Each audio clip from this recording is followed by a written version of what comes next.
रात की चुड़ैल। बहुत समय पहले एक छोटे से गांव के किनारे एक घना जंगल था।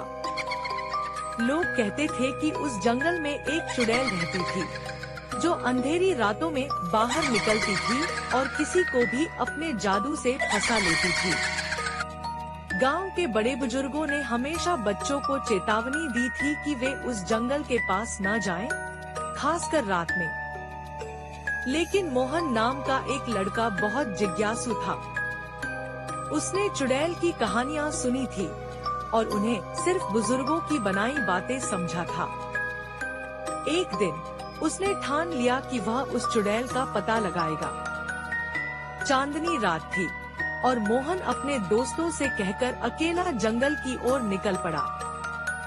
जंगल में घुसते ही माहौल एकदम से बदल गया।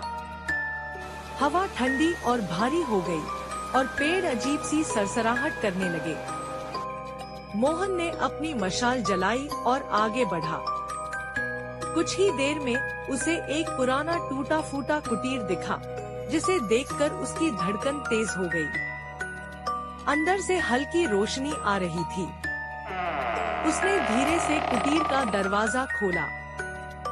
अंदर एक बूढ़ी औरत बैठी थी, जिसकी आंखें लाल और बाल सफेद थे।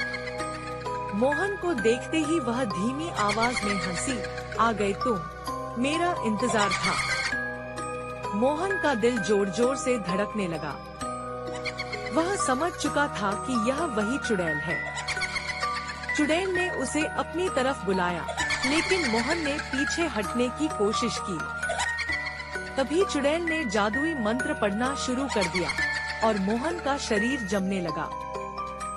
वह हिलडुल नहीं पा रहा था। तभी उसके दिमाग में अपने दादाजी की बातें याद आई, जिन्होंने कहा था कि विवेक और साहस ही जादू को हरा सकते हैं। मोहन ने अपनी सारी हिम्मत जुटाई और जोर से चिल्लाया, मुझे छोड़ दो। चुड़ैल का जादू टूट गया। वह गुस्से में चीखी और अंधेरे में गायब हो गई। मोहन ने तेजी से कुटीर से बाहर निकलकर गांव की ओर भागा। उस रात के बाद मोहन ने कभी उस जंगल की ओर मुड़कर नहीं देखा। उस दिन से गांव में कोई भी चुड़ैल की कहानियों पर विश्वास नहीं करता, क्योंकि सब जानते थे कि साहस सबसे बड़ा जादू है। Thanks for watching. Please subscribe.